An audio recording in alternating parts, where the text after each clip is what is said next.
Good morning. Good morning. Not so many of us today, 14 of us. So either people felt comfortable with the work or, cold weather makes you want to sleep in. Okay, let me see here. Let's do this.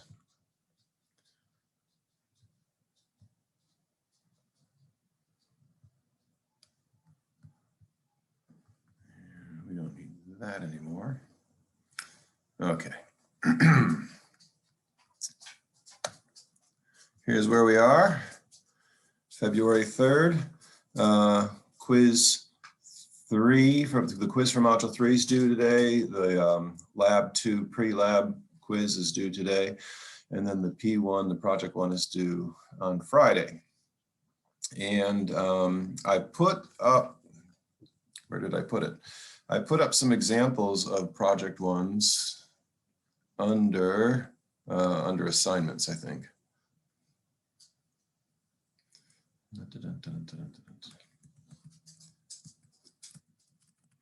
So if you look on here to do the P1 deliverable, I have some examples here of good, bad, and average from past students. And then I did a version of the sheepdog game proposal, which I'm hoping is good since I did it. So you can use those as a guide as to what the expectations are.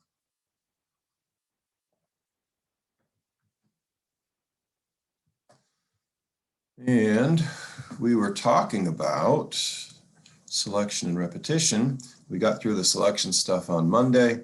This is the repetition, which in Java is primarily the iterative form, the for loops and the while loops and versions thereof. Java does allow for recursive forms of repetition, but most people, you don't often have a real strong need to use that. Okay, whoops, let's go through there. There we go. Okay, so in order to do first of all, I'm sorry, that's probably me getting in front of my microphone again as I'm typing. Yeah, thank you. I'll try to keep my hands away from the machine. And then if it doesn't change, let me know. First of all, are there any questions about what we talked about on Monday? The if then else type forms.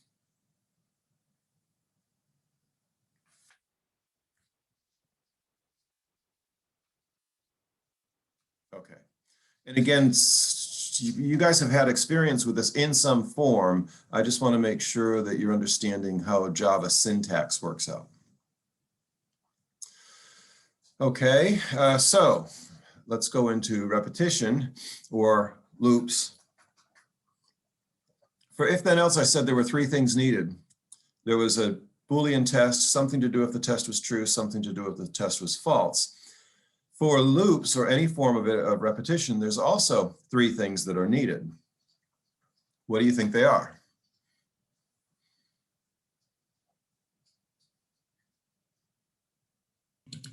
Starting condition.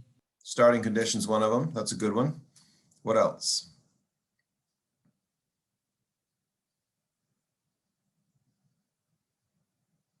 What's the opposite of starting condition? Ending. Yeah, exactly. An ending condition. And then, yeah, Kevin says start and end in increment. Yeah, so and I say it's starting conditions, stopping conditions, or ending conditions, and progress. If you don't have an ending condition, you'll never stop. If you don't have progress, you'll never make it towards the end, so you never stop.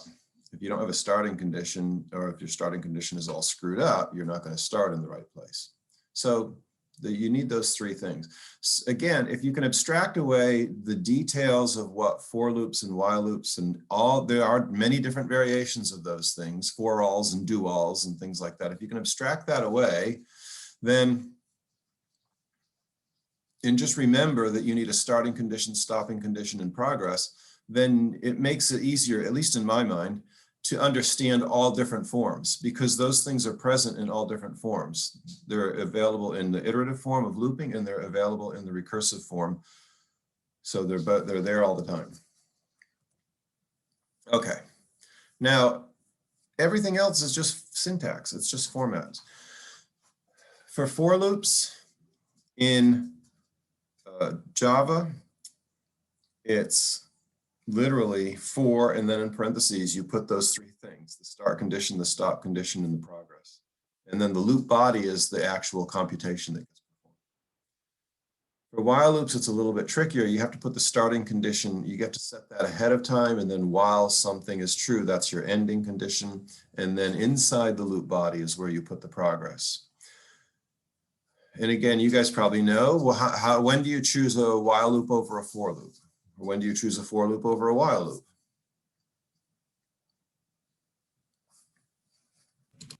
Whether or not you know how many times you'll need to go through it. Right. So in which is which? For you know, while you don't know. Exactly, exactly. And that's generally true. That's generally true. Now, when we say, I'm going to write a for loop, and that means that I'm going to know how many times I need to go through the loop.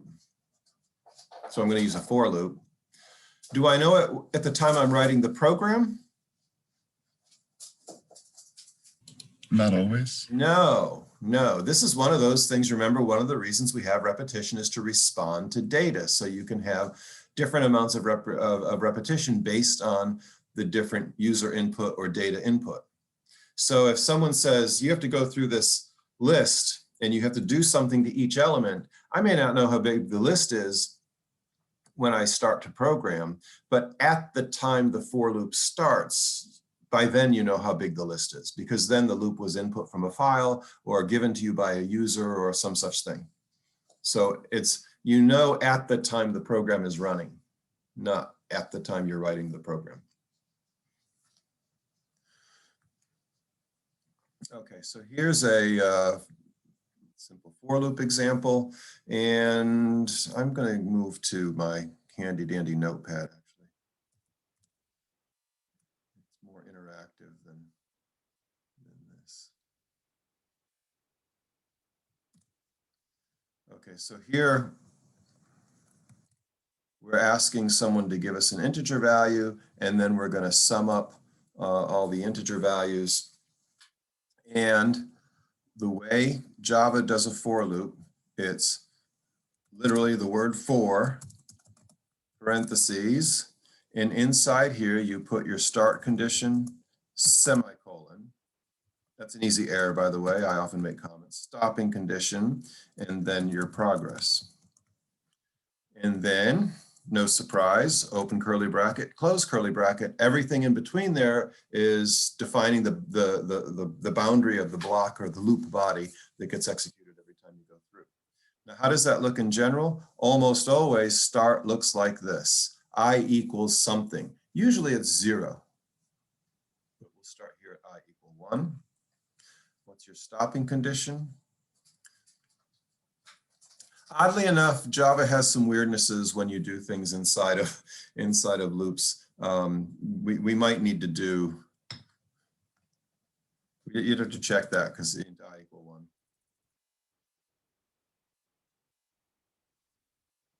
Java and some other programming languages are a little bit more flexible with the loop counter if it's I, and I'll talk about that in a minute.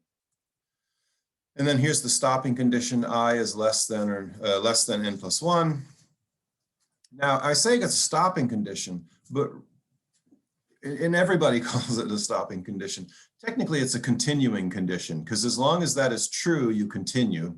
And as soon as it turns false is when you stop. So just be aware that when that thing is true, that means you go through the loop body. So it's test, true? Okay, do the loop body. Test it again. True? Do the loop body. And then here's our progress. And almost always it's I equals I plus 1. Or whatever your loop counter is, plus 1. Almost always. But we'll expand on that in a little bit. Okay. So let's go back to Kevin's question about I here. In fact, let's look at my code. I don't know if I did this or not. If I do my loop, yeah, I said int I equal 1, yeah, down here. Okay, so I keep telling you to use descriptive names for your attributes and variables. And then I'm using I for the loop counter. Number one, is that okay? Am I violating my own rule?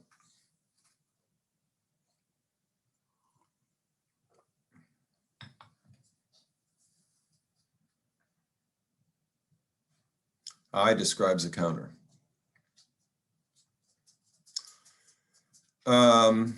Yes. So normally, and I'm going to guess when all of you guys learned loops in your previous class, I'm going to guess that I was a standard name of a variable to use as a loop counter. Is that correct? Yeah, I and J. I and J, and if you need to, K. Yeah, right. And why do we do that? Hunter says it's pretty traditional. That's exactly why you're doing it. It's tradition. It's nothing more and nothing less than tradition. So actually, because of tradition, remember, you need to speak the language of the community that you're in. And the community that you're in always learn to use I for loop counters. So when you're saying I, then what you're really saying is a descriptive name. This is a loop counter. And if you have a nested loop, you use J for the next one, and a nested again, K for the next one. Where did that come from? That actually came from the 60s and 70s with Fortran. In Fortran, you had to declare all your variables, and you had to declare data types for all your variables. And by the way, your variable names back then could be exactly one letter followed by exactly one integer. So like X1, X2, X3, those were your variable names. Commenting was necessary. So within that language, if you used I, it was automatically defaulted to be an integer. So you didn't have to declare it. I, J, K, L, M, and I think N were all defaulted to integers unless you told the compiler otherwise. And since I was the first integer, then people started using I for their loop counters. And we still do to this day. It's like, why do we call it non-numerical, I'm sorry, a non-integer numerical double? That comes from old stuff, from floating point decimal, which never got big enough, so they made them twice as big and called them doubles, and now we call them doubles still. So that's why I, and that's perfectly legitimate. In fact, it's preferred. Normally, I equal 1, I less than some upper limit, and then I equals I plus 1. So a couple of things about that. Let's see. First of all, you can imagine, because people wrote loops all the time, that this I equals I plus 1 or X equals X plus 1 was just all over the code. And people got, we're lazy. People got a little tired of writing it. So somewhere in the 80s, I believe, people decided to do a special operator, introduce a special operator called plus plus. I plus plus increments I by 1. And guess what I minus minus does? Subtraction. Increments by -1. I by 1, right. So what you're going to see is normally this. So here's the way the loop body is set up. Inside the parentheses, you're giving the starting condition, stopping condition, and progress. And so you start with I equal 1, and then you do I equals less than some upper bound. And then you normally you do I plus plus, meaning I equals I plus 1. And then you do some action. So here's what happens. The program,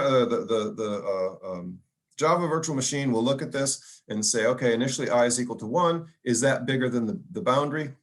No, I'm going to do the loop body. And then I'm going to increment I by 1, check the boundary again, do the loop body, increment I by 1, check. So it's always doing the loop body followed by this action, increment I, followed by check to see if it's too big, or check to see if this condition is false.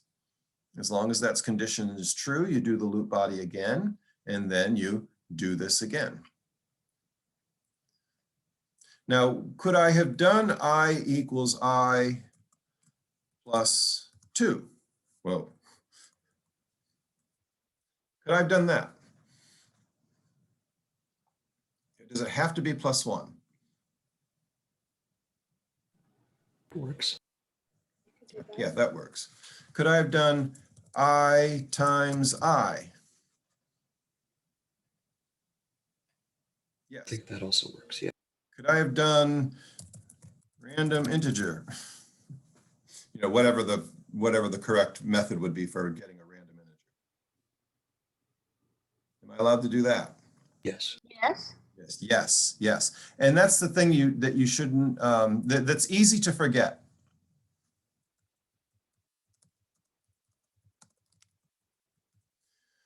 That normally you're going to do I equals I, I plus 1 or I plus plus.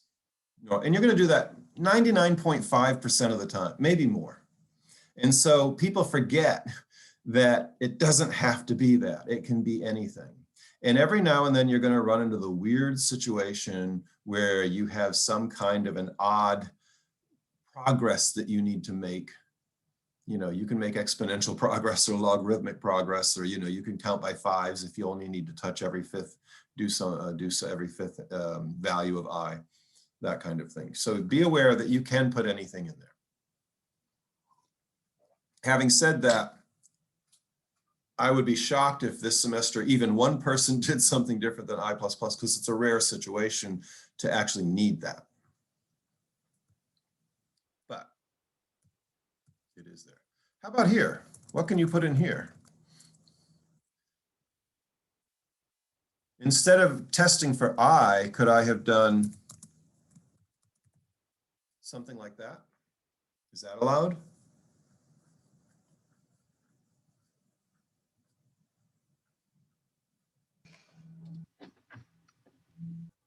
Yes. Yeah, Yes. yeah.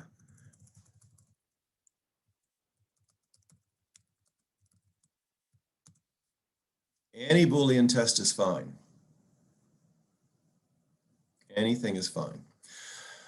Now, having said that, again, the loop counter is there to tell you how many times you've gone through the loop, and when do you use a for loop? When you know how many times you've gone through the loop. So typically the way you know when you got to the end, your end condition, was by looking at the loop counter. So you are almost always going to have something related to the loop counter there. Could I do this? I just set that to true and it never terminates. It always loops. Could I do that? By the way, I think I always forget because different languages do different things. I think it's either pound true, pound T for true. But anyway, could I do that? Could I just let it be true and it always runs? It never stops. I'm Number not one, sure is it why you legal? would Number want two, is it that. desired? So, I'm sorry, say that again. I'm just not sure why you would want that. Yeah, but is it legal? That's my first question. Yes, it's legal. It will work. And then you're right. Why would you want that? Every now and then you design software that you want to loop forever. For example, a smoke alarm. What does a smoke alarm do? Check for smoke, check for smoke, check for smoke, check for smoke. You don't want that to stop. Or a automatic pilot on an aircraft. You really don't want that saying, well, I did this 1,000 times, I'm done, back to you, pilot, you know, and meanwhile the pilot's, you know, half asleep or something. There are times where you want loops to run forever. Pacemakers, you'd rather not say, oh, sorry, I can't be a pacemaker for now because I got to my end condition. So there are situations, not that often, but they do exist. Another one that's a little tougher. Technically, there's an end condition. Theoretically, there's not. If you look at how machine learning works, like genetic algorithms, technically, you don't ever have to end the genetic algorithm. It just keeps evolving and evolving and evolving and evolving. But people do put in end conditions. But there's theoretically no end to that computation. So our end condition, what did I say this was going to be? Whatever it was. Okay. And then, of course, your start condition. Now, if you're going to screw this up, where are you going to screw this up? Where are the most likely screw ups to occur? Start condition is a good one, yes. You may start with the wrong start condition. And that's, I'd say that's the second most common error. And what's probably the most common error? Stop condition, right? Stop condition. Yeah, so you want to be sure that you starting and stopping. And usually what's happening is almost always you're doing something to a list. And if you don't start and stop at the right place, you're either going to miss elements of the list or you're going to run off the end of the list and you're going to get an error. And the error in Java says something like exception array out of bounds exception. Array out of bounds meaning, hey, you told me this array has 20 elements and then you just asked me to go find the 21st element. That's out of bounds. And even I'm going to just assume most people have seen arrays, but we're going to cover them in detail next week, I believe. Okay. MATLAB people, help me out. How do I do a for loop in MATLAB? I do for, and then what? I equal 1 to 10 or something like that? Or is that how they do it? That would require me to remember. I know, I should know too, but you know, I never touched MATLAB, but 1 semicolon. Okay. Yeah. Semicolon 10. And then then it's the line feed, right? You don't do anything and then you do end? Yes. Okay. Now, notice the same three things are here. We have I equals 1 is the start condition, I equals 10 is the end condition, and the progress is implied. The progress is assumed to be increment I by 1 every time you go through the loop. The progress is not explicit. Here we explicitly say what the progress is. Now you could, if I remember right in MATLAB, you can say the increment of I, let's say you want to do every third number. There's a way to do that, right? You had another semicolon in You add another. number. I think it might be in the middle, but I don't remember. Like that? Or is it even that much where they It would be like 1:3:10. 1:3:10? See, that's counterintuitive. Like that. Okay. All right, so you can still put your own progress in there. If you had really weird progress, what could you do?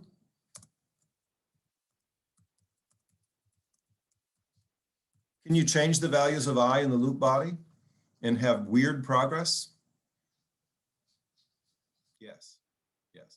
And normally you don't want to do that. Normally you have to be really careful about reassigning values to I.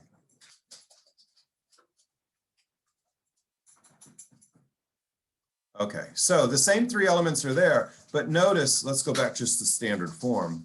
If I did this thing in Java, it would look like for int I equal 1 semicolon I less than 11 and I plus plus.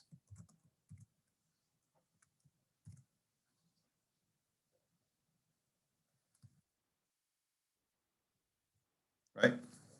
Now, why? This is where you get the part where it's easy to screw up the end condition. You know, even after you've done it a bunch, you know, you might still slip. If we're going to let I equal 1 to 10, then we want the values of 1, 2, 3, 4, 5, 6, 7, 8, 9, 10. And so the traditional form here is to do I less than 11 because that's going to give you 1, 2, 3, 4, 5, 6, 7, 8, 9, 10. So it's always, that's why up here it was n plus 1, less than n plus 1. So again, be aware of your starting conditions and stopping conditions. Now it turns out, again, you're almost always going to be doing this in the context of an array. Java gives you some nice capabilities with arrays where you automatically know their length. And so you can throw array.length in there, and we'll talk about that next week. So it gets a little cleaner.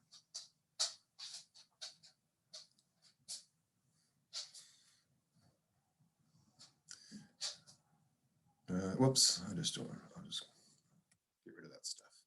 Okay. So as you see in here, I have a simple Simple stuff, simple loops. Now, a while loop has three things also. For the while loop, I'm going through in excruciating detail here. For the while loop, yeah, you have to set the condition up front. So your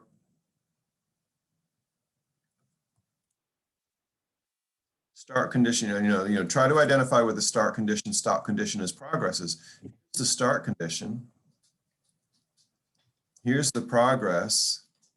And here's the stop condition, or I'm sorry, here's the progress and here's the stopping condition. And notice they're exactly the same. We had in the for loop, for I equal 1, I less than n plus 1, I plus. Right, all three of those things. And look at, there they are. There's the progress, and there's the stopping condition, and there's the starting condition. They're just in different places, but all three of them are there. Now, by the way, you probably wouldn't use a while loop for this, right? Because what would we say? We use a while loop when we're not sure how many times we have to do an action to get to the goal that we want. We're not sure how many times we have to go through.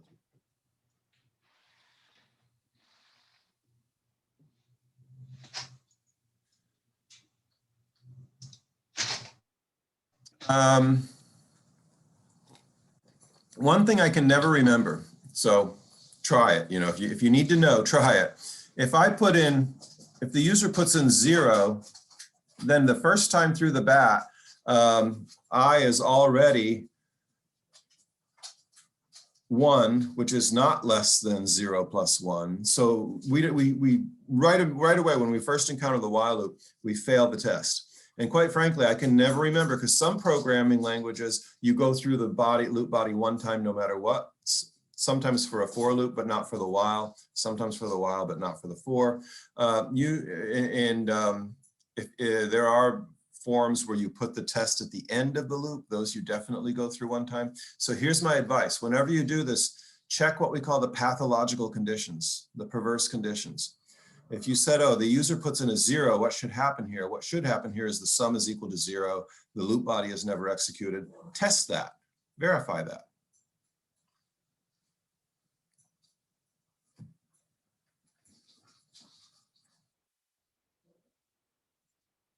Okay.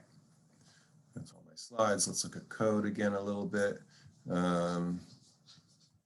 So if we look at this code, I've just got some, this was really, so silly stuff. Basically, I have an object whose job is to do selection, to give you examples of selection and repetition, really simple. And then I have another class that creates an object of that class and then executes it. So I need user input. So I import the scanner. And then inside main, I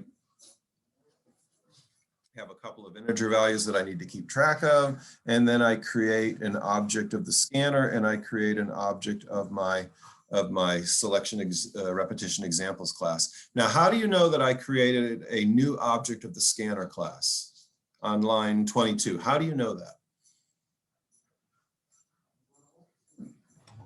Because there's new. Because it says new, exactly. Every time you see the new keyword, that's a new object. Always true. And if you don't, in your code, if you don't have the new keyword anywhere, you have not created an object. So remember that, because again, you're going to get the null pointer exception, and then people, well, why don't I have a null pointer exception? Well, you wrote the class, but then you never created the object. And that can get, when you get more complicated code, you would think, oh, I would never do that. But when you get more complicated code, sometimes it happens. Sometimes it happens. And the same trick on line 23, since I have the new keyword, you know that I created an object of that class. And then all I did is, hey, give me an integer value, between 1 and 4. And 1 and 4 I'm using is the example of the switch statement, which we talked about Monday. And then all I do is I run different methods, inside of here. And so the first method here is a simple if then else. Simple if then else if, and then a for loop and a while loop. So I don't remember what these things do. Let's see.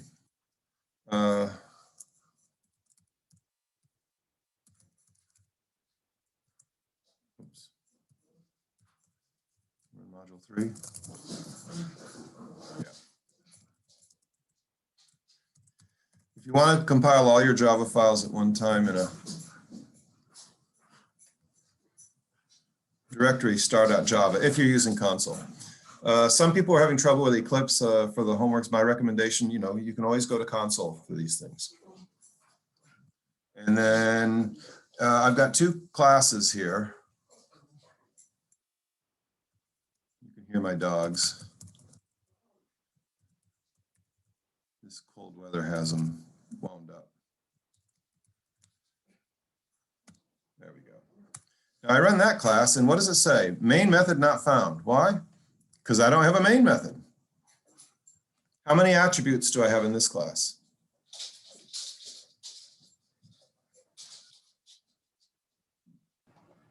None. None. And how many methods? I think there's 4. This one, this one, this one, this one.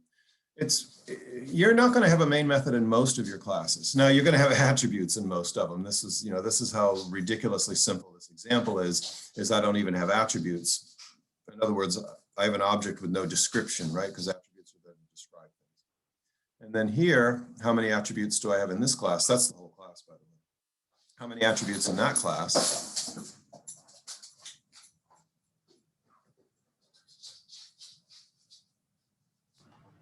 Also none. That's a tougher one, right? How many?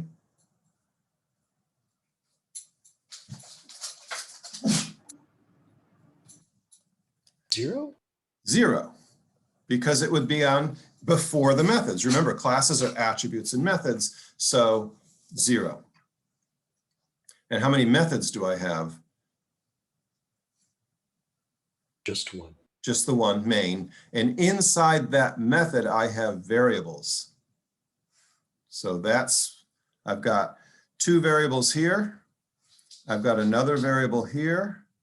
And I've got another variable here. So I have 4 variables, but no attributes. Remember, attributes are outside of all the methods and accessible by all the methods. Okay, so all I do is, you know, create this silly thing. So what is this selection? So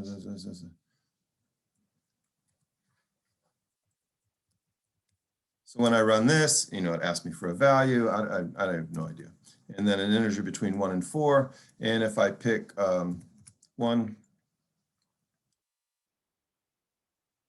it tells me what I did, and then I did it. And so what happened when I did 1, if you walk through the code, is, hey, case 1, print out this simple if then else integer value.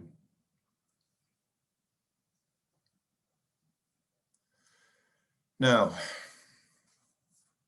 notice, we talked about this last week. When you do these print statements, you can print out things in quotation marks are just strings that got printed out. Then we said, oh, but we can also do quotation marks plus. So yes, exactly right. That's the data type. Thank you. Yes. Yep. So you can do quote plus and then a value. And we also did quote plus and then a computation. Well, usually that computation is a method call. So having a method call inside of your print statements is not an unusual thing. And if we go look at, you know, let's see if I did good or bad program design here. If I look at this simple if then else method inside this class, so obj object is used, someone's pointing out online, their selection repetition examples is the data type, horrible data type. And what did I do here? Simple if then else, simple if then else. And if the input was 0, hey, did that not print out what we thought it should print out? Did I do something weird? Oh, integer value of 5, and then I did 1, integer value of 5 and 1. Okay, it takes a while to look at this stuff. Dun, dun, dun, dun, dun. 1, integer value, so going to be 1, 4, 1, here's simple if then else, simple if then else.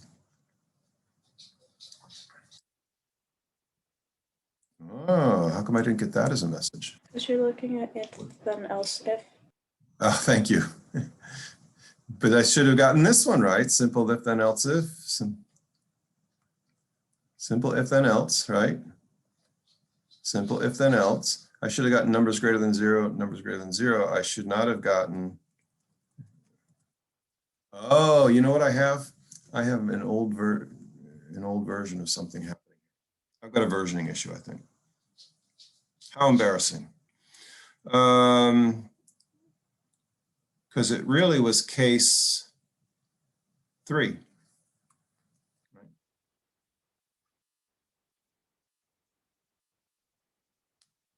Or did I flip case 5, 1, and 4? And I got calculated the sum of the first n integers using a for loop, result equals 15. Calculate the sum of the integers, sum of the first n integers using a for loop. I've got different versions. That's my problem. Okay. Sorry about that. I didn't check that ahead of time. How embarrassing. Okay. Gosh, now I get to see what the heck this thing does. If I do, one of the things that's, let's run that again. And I'm going to do 5, and I did 1 before. Let's do 5. That works, should be between 1 and 4. 1 and 4. Calculated the factorial using a while loop. Calculated the fact that worked.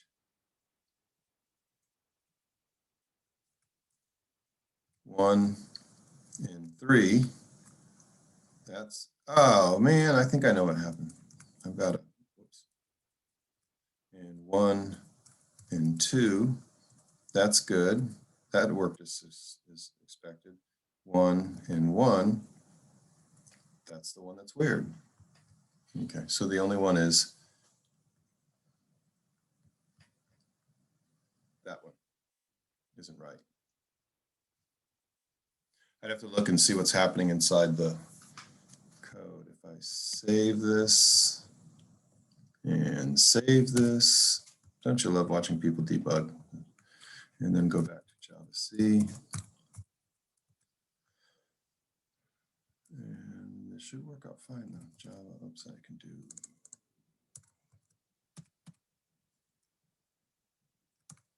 It's only when we had 1 for the thing. Yeah, I have to look at that. I've got it.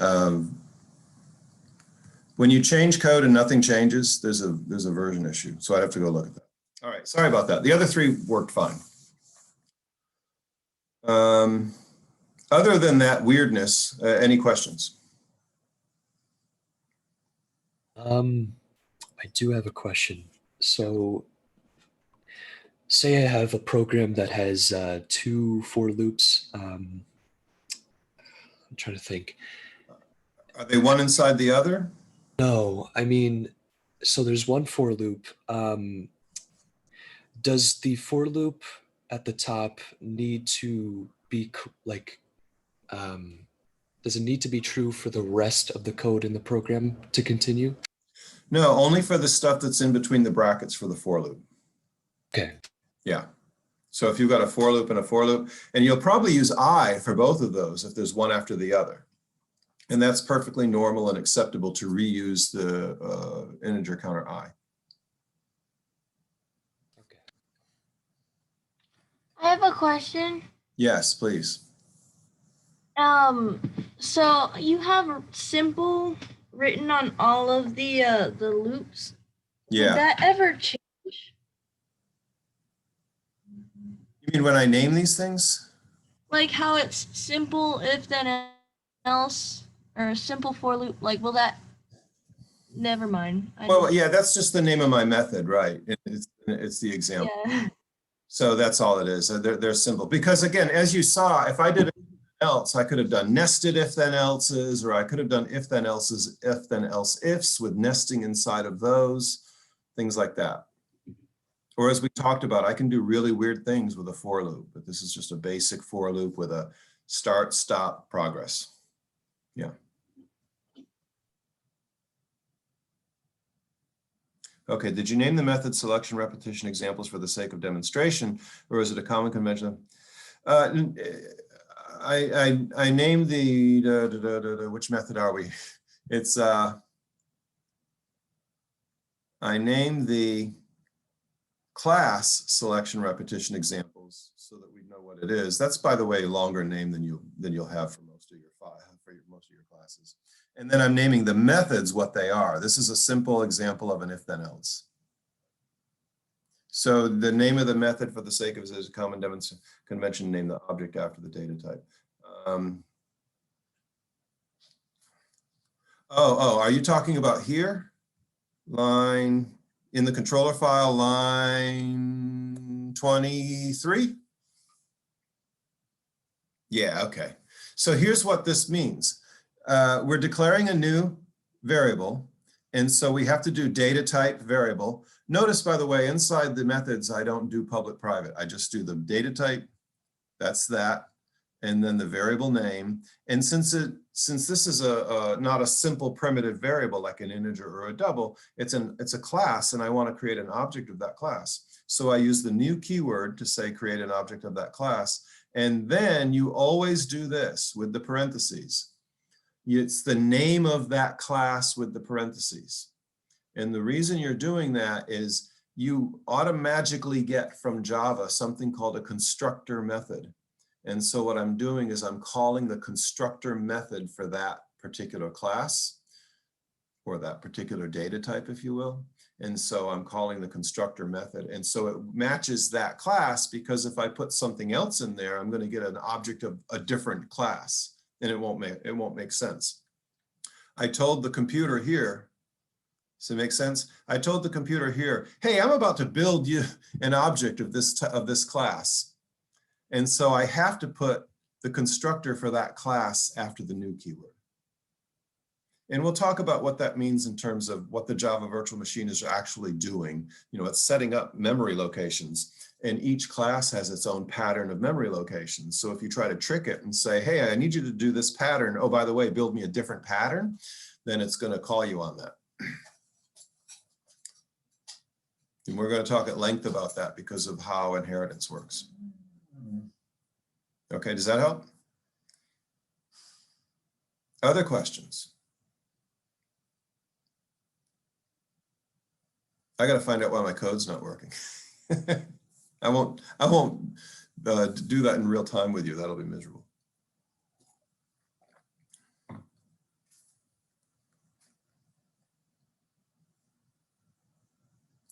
Any other questions? Okay, this covers this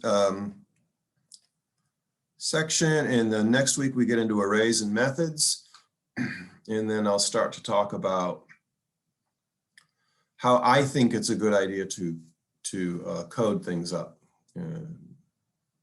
so that when you build your homeworks, which are shorter assignments, but then your project will start to introduce these ways of approaching the actual process of devising the solution and then programming the solution.